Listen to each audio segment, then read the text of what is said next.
ವೀಕ್ಷಕರಿಗೆ ಎಲ್ಲರಿಗೂ ನಾಗರಾಜ್ ಭಟ್ ಮಾಡುವ ನಮಸ್ಕಾರಗಳು. ಸಾಮಾನ್ಯವಾಗಿ ನೀವು ನಮ್ಮ ಒಂದು ವಿಡಿಯೋವನ್ನು ಎಲ್ಲ ಒಂದು ಮಾಧ್ಯಮದಲ್ಲಿ ನೋಡೇ ಇರ್ತೀರ. ಅದರಲ್ಲಿ ಏನಿರುತ್ತೆ ಅಂತ ಹೇಳಿದ್ರೆ, ಹೆಚ್ಚಾಗಿ ನಾವು ಬಹಳ ಶಕ್ತಿಯುತವಾದಂಥ ಸ್ಥಳಗಳಿಗೆ ಭೇಟಿಯನ್ನು ಕೊಟ್ಟು ಅಲ್ಲಿರ್ತಕ್ಕಂಥ ಪವಿತ್ರವಾದಂಥ ಶಕ್ತಿಯುತವಾದಂಥ ದೇವತೆಗಳ ಒಂದು ದರ್ಶನವನ್ನು ಮಾಡಿ, ಬರೀ ನಾವು ಮಾತ್ರ ದರ್ಶನ ಮಾಡದೇನೆ ನಮ್ಮ ಜೊತೆಗಿರ್ತಕ್ಕಂಥ ಎಲ್ಲ ಭಕ್ತಾದಿಗಳಿಗೂ ಅದರ ಒಂದು ಶಕ್ತಿ ಸಿಗಬೇಕು, ಅದರ ಒಂದು ಆ ಪೂಜಾ ಫಲವು ಸಿಗಬೇಕು ಅನ್ನೋ ಒಂದು ಕಾರಣಕ್ಕೆ ನಾವು ಎಲ್ಲ ಒಂದು ಕ್ಷೇತ್ರಕ್ಕೆ ಪ್ರತಿ ವರ್ಷ ಹೋಗ್ತೀವಿ. ಅದರಲ್ಲೂ ಬಹಳ ವಿಶೇಷವಾಗಿ ಕೇದಾರನಾಥ ಸ್ವಾಮಿ, ಕೈಲಾಸ ಕೇದಾರನಾಥ ಸ್ವಾಮಿಯ ಒಂದು ದರ್ಶನವನ್ನು ನಾವು ವಿಶೇಷವಾಗಿ ಪ್ರತಿ ವರ್ಷ ಜೂನ್ ತಿಂಗಳಲ್ಲಿ ಮಾಡ್ತೀವಿ.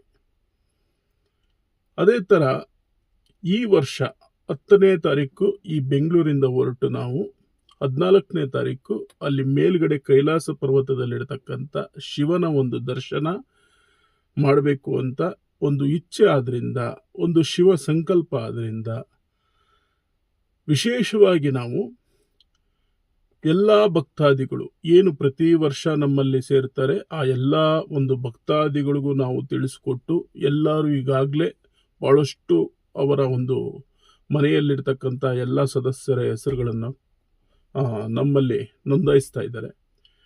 ಅಲ್ಲಿ ಏನು ನಡೆಯುತ್ತೆ ಅಂತ ಹೇಳಿದ್ರೆ, ವಿಶೇಷವಾಗಿ ಶಿವನ ರುದ್ರಾಭಿಷೇಕ, ಶಿವನ ವಿಶೇಷವಾದಂಥ ಪೂಜೆ ಪುರಸ್ಕಾರಗಳೆಲ್ಲ ಸಾಂಗವಾಗಿ ನೆರವೇರುವಂಥದ್ದು. ಮತ್ತು ಎಲ್ಲೂ ಆಗದೆ ಇರುವಂಥ ಒಂದು ಸ್ಪರ್ಶ ದರ್ಶನ ಅಂತ ನಾವು ಕರಿತೀವಿ. ಆ ಸ್ಪರ್ಶ ದರ್ಶನ ಅಲ್ಲಿ ಆಗತ್ತೆ. ನಮಗೆ ಎಲ್ಲೂ ಕಾಣಿಸ್ದೇ ಇರತಕ್ಕಂಥ ನಿಜವಾದಂಥ ಒಂದು ಪರಮೇಶ್ವರ ಅಲ್ಲಿ ದೃಷ್ಟಿಗೆ ಗೋಚರವಾಗ್ತಾನೆ. ಮತ್ತು ಅಲ್ಲಿ ಈ ಪ್ರಪಂಚದಲ್ಲಿ ಎಲ್ಲೂ ಇಲ್ಲದೆ ಇರತಕ್ಕಂಥ ಹಲವು ಶಕ್ತಿಯುತವಾದಂಥ ಋಷಿ ಮುನಿಗಳು ಹಲವು ವರ್ಷಗಳಿಂದ ಆ ಹಿಮಾಲಯ ಪರ್ವತದಲ್ಲಿ ವಾಸ್ತವ್ಯವನ್ನು ಮಾಡ್ತಾ ಇದ್ದಾರೆ, ಅಲ್ಲೇ ಜೀವನವನ್ನು ಮಾಡ್ತಾ ಇದ್ದಾರೆ. ಮತ್ತು ಇಲ್ಲಿ ಆಗದೆ ಇರತಕ್ಕಂಥ ಬಹಳಷ್ಟು ಒಂದು ನೋಡಿ, ಈಗ ಬ್ಲ್ಯಾಕ್ ಮ್ಯಾಜಿಕ್ಕಿಂದ ಸಮಸ್ಯೆ ಆಗ್ತಾ ಇರ್ತಕ್ಕಂಥ, ಒದ್ದಾಡ್ತಾ ಇರ್ತಕ್ಕಂಥ ಜನಗಳಿರ್ಬೋದು, ನಾನಾ ರೀತಿಯಾದಂಥ ದೃಷ್ಟಿ ಇರ್ಬೋದು, ಕೆಟ್ಟ ದೋಷಗಳಿರ್ಬೋದು, ನಾನಾ ರೀತಿಯಾದಂಥ ಸಮಸ್ಯೆ ಒಳಗಾಗಿ ಇಲ್ಲಿ ಪರಿಹಾರ ಆಗದೆ ಇರ್ತಕ್ಕಂಥದ್ದನ್ನು ನಾವು ಅಲ್ಲಿ ಅಘೋರಿಗಳು ಮತ್ತು ಈ ಪ್ರಪಂಚದಲ್ಲಿ ನಮ್ಮ ಕಣ್ಣಿಗೆ ಕಾಣಿಸ್ತಾ ಇರ್ತಕ್ಕಂಥ ಋಷಿ ಮುನಿಗಳು ಅಲ್ಲಿ ಕೈಲಾಸದಲ್ಲಿ ಹಿಮಾಲಯ ಪರ್ವತದಲ್ಲಿ ವಾಸವಾಗಿದ್ದಾರೆ. ಅವ್ರ ಹತ್ರ ಹೋಗಿ ನಾವು ಆ ಎಲ್ಲ ಪೂಜೆಗಳು ಪುರಸ್ಕಾರಗಳನ್ನೆಲ್ಲ ಸಾಂಗವಾಗಿ ನೆರವೇರಿಸುವಂಥದ್ದು. ಈಗ ನಾವು ಮೊದಲನೇದಾಗಿ 10ನೇ ತಾರೀಕಿನಿಂದ ಹೊರಟ್ರೆ ನಮ್ಮ ಪೂಜೆ ಪುರಸ್ಕಾರ ದರ್ಶನ, ನಮ್ಮ ಎಲ್ಲ ರೀತಿಯಾದಂಥ ಅಘೋರ ವಿದ್ಯೆ ಸಾಧನ ಒಂದು ಪ್ರಯೋಗಗಳು ಏನಿದೆ ಇದೆಲ್ಲವೂ ಕೂಡ ಅಲ್ಲಿ ಪ್ರತಿದಿನ ನಡೆಯುತ್ತೆ, ಪ್ರತಿನಿತ್ಯವೂ ನಡೆಯುತ್ತೆ. ಅವ್ರಿಗೇನು ಅಂತ ಹೇಳಿದ್ರೆ ನಾವು ಏನು ಕೊಡ್ಬೋದು, ಅವ್ರು ಏನು ನಮ್ಮಿಂದ ಸ್ವೀಕರಿಸ್ತಾರೆ ಅಂತ ಹೇಳಿದ್ರೆ, ಈಗ ಯಾವುದಾದ್ರೂ ಒಂದು ಭಕ್ತಾದಿಗಳ ಒಂದು ಸಮಸ್ಯೆ ಅನ್ನೋದು ಈ ಥರ ಆಗಿದೆ ಗುರುಗಳೇ ಅಂತ ನಾವು ಅವ್ರಿಗೆ ಹೇಳಿದಾಗ, ಅವರು ಅದಕ್ಕೆ ತಕ್ಕನಾಗಿ ಒಂದು ಹಣ್ಣು ಹಂಪಲುಗಳು ಏನಾದರೂ ಒಂದು ಗಿಡಮೂಲಿಕೆಗಳು ಏನೋ ಒಂದು ಕೇಳ್ತಾರೆ.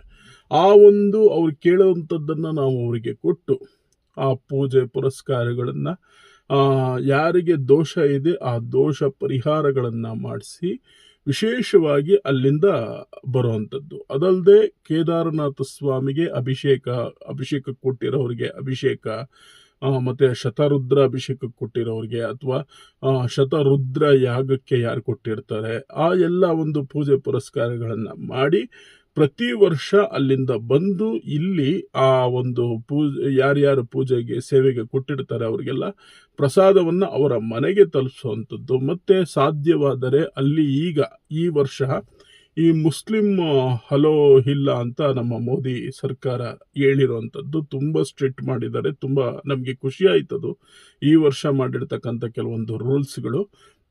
ಅದೇ ಥರ ಈ ಮುಸಲ್ಮಾನರಲ್ಲಿ ಯಾರಿಗೂ ಬಿಡೋದಿಲ್ಲ. ಮತ್ತು ಯಾವುದೇ ಒಂದು ವಿಡಿಯೋ ಒಂದು ಇದನ್ನೆಲ್ಲ ಮಾಡಬಾರ್ದು, ಗ್ರಾಫಿಕ್ಸ್ ಇದೆ ಎಲ್ಲ ಅಲ್ಲಿ ಮಾಡಬಾರ್ದು ಅನ್ನೋ ಕಾರಣಕ್ಕೆ ಅದು ತುಂಬ ಒಂದು ವಿಶೇಷವಾದಂಥ ಪುಣ್ಯಕ್ಷೇತ್ರ ಕೈಲಾಸ. ಹಾಗಾಗಿ ಆ ಕೈಲಾಸದಲ್ಲಿ ಏನಾಗುತ್ತೆ, ಈ ಹುಡುಗರೆಲ್ಲ ಹೋಗಿ ಅಲ್ಲಿ ಆಟಾಡೋ ರೀತಿಯಲ್ಲಿ ಬೇಡದೇ ಇರೋಂಥ ಅನಾಚಾರಗಳನ್ನು ಮಾಡುವಂಥದ್ದು, ವಿಡಿಯೋ ಮಾಡ್ಕೊಂಡು ಕೂತ್ಕೊಳ್ಳೋದು, ಅಂಥ ಒಂದು ಎಲ್ಲ ಒಂದು ಸಮಸ್ಯೆಗಳು ಈ ವರ್ಷ ಸಂಪೂರ್ಣ ಪರಿಹಾರವಾಗಿದೆ. ಮೋದಿಯವರಿಂದ, ಆ ಪರಶಿವನ ಒಂದು ಅನುಗ್ರಹದಿಂದ ನಮಗೆ ಈ ವರ್ಷ ಅಂತೂ ಬಹಳ ಖುಷಿಯಾಗಿದೆ. ಅದೇ ಥರ ಕೆಲವೊಂದು ವಿಸ್ಮಯಕಾರಿಯಾದಂಥ ಸ್ಥಳಗಳಿದೆ. ಕಾಶಿಯಲ್ಲಿ ಭೈರವನಾಥ ದೇವಸ್ಥಾನ ಇದೆ. ಅದೇ ಥರ ಇಲ್ಲೂ ಕೂಡ ಭೈರವನಾಥನ ದೇವಸ್ಥಾನ ಇದೆ. ಇಲ್ಲಿ ನಮ್ಮ ಕೇದಾರನಾಥ ಸ್ವಾಮಿಯ ಒಂದು ದೇವಾಲಯದ ಆವರಣದ ಮೇಲೆ, ಅದೊಂದು ಬೆಟ್ಟದ ಮೇಲಿದೆ. ಭಾಳ ಮಿರಾಕಲ್ಗಳು ನಡೆಯುತ್ತೆ. ಎಲ್ಲೂ ಪ್ರಪಂಚದಲ್ಲಿ ನಡೆದೇ ಇರತಕ್ಕಂಥ ಕೆಲವೊಂದು ವಿಸ್ಮಯಗಳು ನಡೆಯುತ್ತೆ. ಟೋಟಲಿ ನಾವು ಹೇಳಬೇಕು ಅಂತ ಹೇಳಿದ್ರೆ ಆ ದೇವಸ್ಥಾನ ಆಗಿರೋದೇ ಭೀಮನಿಂದ ಅಂತ. ಆ ಭೀಮನೇ ಆ ಒಂದು ದೇವಸ್ಥಾನ ಸೃಷ್ಟಿ ಮಾಡೋದು. ಈಗಿನ ಕಾಲದಲ್ಲಿ ಯಾರು ಆ ರೀತಿ ಸೃಷ್ಟಿ ಮಾಡಲಿಕ್ಕಾಗಲ್ಲ. ಅದು ಯಾವ ಥರ ಇದೆ ಅಂತ ಹೇಳಿದ್ರೆ, ಎಷ್ಟೇ ಒಂದು ಪ್ರಳಯ ಬರಲಿ, ಯಾವುದೇ ಒಂದು ಅವಘಡಗಳು ನಡೀಲಿ, ಭೂಮಿ ಬಿರುಕು ಬಿಡಲಿ, ಆ ದೇವಸ್ಥಾನ ಅದೇ ರೀತಿ ಇರುತ್ತೆ. ಯಾಕೆ ಅಂತ ಹೇಳಿದ್ರೆ ಅದು ನಿರ್ಮಾಣ ಆಗಿರೋದೇ ಅದೇ ಥರ. ಸುಮಾರು ವರ್ಷಗಳಿಂದ, ಅಂದರೆ ನಾವು ಎಷ್ಟು ಹೇಳ್ಬೋದು, ಒಂದು 7-8 ವರ್ಷ ಅನ್ನೋದು ಅಲ್ಲಿ ಇತಿಹಾಸದಲ್ಲಿ ಲಿಪಿಯಲ್ಲಿ ಇದೆ. 8 ವರ್ಷದ ಒಂದು ದೇವಾಲಯ ಈಗಲೂ ಇದೆ ಪ್ರಪಂಚದಲ್ಲಿ, ಭೂಮಿಯಲ್ಲಿ. ಆ ಭೀಮನು ಮಾಡಿಟ್ಟಿರ್ತಕ್ಕಂಥ ದೇವಸ್ಥಾನ ಅಂತ ಹೇಳಿದ್ರೆ ಅದು ಕೇದಾರನಾಥ ಸ್ವಾಮಿ ದೇವಸ್ಥಾನ ಒಂದೇ. ಅದನ್ನು ಕಬಳಿಸ್ಬೇಕು ಅಂತ ಈ ಕಡೆ ಚೈನಾಯಿಂದ, ಪಾಕಿಸ್ತಾನಿಂದ, ಬೇರೆ ಕಡೆಯಿಂದ ಎಲ್ಲ ಅಲ್ಲಿ ಬಂದಿದ್ರು. ಬಟ್ ಅದು ಅವ್ರು ಯಾರಿಗೂ ಆ ಒಂದು ಭಗವಂತನ ಒಂದು ಸಾಕ್ಷಾತ್ಕಾರ ಆಗಿಲ್ಲ. ಆ ಭಗವಂತ ಬಿಟ್ಟಿಲ್ಲ. ಇದು ಸಂಪೂರ್ಣವಾಗಿ ಹಿಂದೂ ಒಂದು ಭರತ ಭೂಮಿಯಲ್ಲೇ ಇರಬೇಕು ಅನ್ನೋ ಒಂದು ಕಾರಣಕ್ಕೆ. ಅದೇ ಥರ ನೋಡಿ, ಈ ಜನ ಏನು ಮಾಡ್ತಾರೆ, ಅಲ್ಲಿ ಹೋಗಿ ಆಟಾಡೋದು, ಅಲ್ಲಿ ಹೋಗಿ ಅನಾಚಾರಗಳು ಮಾಡಿ ಗಲೀಜು ಮಾಡ್ಕೊಂಬರೋವಂಥದ್ದು. ಕೂಡಲೇ ಏನಾಗುತ್ತೆ, ಒಂದು ಪರಮೇಶ್ವರ ಏನು ಮಾಡ್ತಾನೆ, ಅವನಿಗೆ ಕೋಪ ಬಂತು ಅಂತ ಹೇಳಿದ್ರೆ ತಕ್ಷಣ ಒಂದು ಪ್ರಳಯದ ರೂಪದಲ್ಲಿ ಅವನ ಒಂದು ಶಕ್ತಿಯಿಂದ ಒಂದು ಜೋರು ಮಳೆ ಹೊಡೆದು ಆ ಸಂಪೂರ್ಣ ಕೈಲಾಸ ಪರ್ವತ ಎಲ್ಲ ಒಂದು ಗಲೀಜೆಲ್ಲ ಏನಿದೆ, ನಿರ್ಮಾಲ್ಯ, ಅದೆಲ್ಲ ಕೆಳಗಡೆ ಹರಿದೋಗುತ್ತೆ, ಆ ಊರ ಕಡೆ ಹೋಗ್ಬಿಡುತ್ತೆ. ಯಾಕೆಂದರೆ ನೀವು ಮಾಡಿರ್ತಕ್ಕಂಥ ಗಲೀಜನ್ನು ನೀವೇ ತಗೊಳ್ಳಿ ಅಂತ. ಆ ಕೈಲಾಸ ಎಲ್ಲ ಸಂಪೂರ್ಣ ಕ್ಲೀನ್ ಆಗಿರುತ್ತೆ. ಸೊ ಆ ಥರ ಒಂದು ಶಕ್ತಿ ಪರಮೇಶ್ವರನಿಗಿದೆ. ಆ ಶಿವನಿಗೆ ಗೊತ್ತು ಯಾವ ಸಮಯದಲ್ಲಿ ಯಾವ ಥರ ಸಂರಕ್ಷಣೆ ಮಾಡಬೇಕು ಅಂತ. ಅದೇ ಥರ ನೋಡಿ, 2013 ಕೈಲಾಸ ಒಂದು ಏನು ಒಂದು ಭೀಕರವಾದಂಥ ಒಂದು ಮಳೆ ಬಂತು, ಭೀಕರವಾದಂಥ ಒಂದು ಪ್ರವಾಹ ಬಂತು. ಆಗ ಒಂದು ಪರಮೇಶ್ವರನ ಒಂದು ಆಜ್ಞೆಯಂತೆ ಆ ಭೀಮಶಿಲೆ ದೇವಸ್ಥಾನದ ಹಿಂದೆಗಡೆ ಬಂದು ನಿಂತ್ಕೊಂಡು ಆ ದೇವಸ್ಥಾನ ಸಂಪೂರ್ಣ ಸಂರಕ್ಷಣೆ ಆಯಿತು. ಅದೇ ಥರ ನಾವು ಹೇಳುವಂಥದ್ದು, ಇಲ್ಲಿ ಶಕ್ತಿ ಇಲ್ಲ ಅಂತ ಹೇಳಿದ್ರೆ ಯಾವುದು ಕೂಡ ನಡೆಯೋದಿಲ್ಲ. ಪರಮೇಶ್ವರನ ಒಂದು ಶಕ್ತಿ ಯಾವ ಮಟ್ಟಿಗೆ ಅಂತ ಹೇಳಿದ್ರೆ, ಪರಮೇಶ್ವರ ಯಾರು, ಲಯಕಾರಕನಿಗೆ ಗೊತ್ತು ಯಾವ ಒಂದು ಸ್ಥಳವನ್ನು ಸಂರಕ್ಷಣೆ ಮಾಡಬೇಕು. ನನ್ನ ಭಕ್ತಾದಿಗಳು ಯಾರು ಕ್ರಮವಾಗಿ ನಿಯಮ ನಿಷ್ಠೆಯಿಂದ ಇಲ್ಲಿಗೆ ಬರ್ತಾ ಇದ್ದಾರೆ, ಯಾರನ್ನ ನಾನು ಸಂರಕ್ಷಣೆ ಮಾಡಬೇಕು ಅನ್ನೋದು ಗೊತ್ತಿರೋದು. ಹಾಗಾಗಿ ಬಹಳ ವಿಶೇಷವಾಗಿ ಯಾವುದೇ ಒಂದು ಕ್ಷೇತ್ರಕ್ಕೆ, ಅದರಲ್ಲೂ ಕೂಡ ಈ ಕೇದಾರನಾಥ, ಬದ್ರಿನಾಥಕ್ಕೆ ನಾವು ಏನಾದರೂ ಹೋಗ್ಬೇಕು ಅಂತ ಅಂದ್ಕೊಂಡಾಗ ನಾವು ಸ್ವಲ್ಪ ಕ್ರಮವಾಗಿ ನಿಯಮನಿಷ್ಠೆಯಿಂದ ಉಪವಾಸಾದಿಗಳನ್ನು ಮಾಡಿಕೊಂಡು ಆ ಶಿವನ ಒಂದು ದರ್ಶನವನ್ನು ನಾವು ಮಾಡಿದ್ರೆ ಖಂಡಿತವಾಗ್ಲೂ ಆ ಶಿವನು ಯಾವುದೋ ಒಂದು ಹಿಮಾಲಯ ಪರ್ವತದಲ್ಲಿ ಎಲ್ಲೋ ಒಂದು ಸಾಕ್ಷಾತ್ಕಾರ, ಆ ಒಂದು ಶಿವನ ದರ್ಶನವಾಗುತ್ತೆ. ನಮಗೂ ಕೂಡ ಜೀವನದಲ್ಲಿ ಹಲವು ವರ್ಷಗಳಿಂದ ನಾವು ಅಲ್ಲಿ ಭೇಟಿ ಕೊಡ್ತಾ ಇದ್ದೀವಿ. ಆದರೆ ಜೀವನದಲ್ಲಿ ನಮಗೆ ಏನು ಮಾಡ್ತಾ ಇದ್ದೀವಿ, ಇದನ್ನು ಎಲ್ಲರೂ ಕೂಡ ವೀಕ್ಷಣೆ ಮಾಡಿ ಅವರ ಒಂದು ಚಾನಲ್ನ ಸಬ್ಸ್ಕ್ರೈಬ್ ಮಾಡಿಕೊಂಡು ಶಿವನ ಇದೇ ರೀತಿಯಾದಂಥ ನಿರ್ಮಲವಾದಂಥ ಭಕ್ತಿಯಿಂದ ಸೇವೆಯನ್ನು ಸಲ್ಲಿಸುವಂಥದ್ದು ಬಹಳ ವಿಶೇಷ.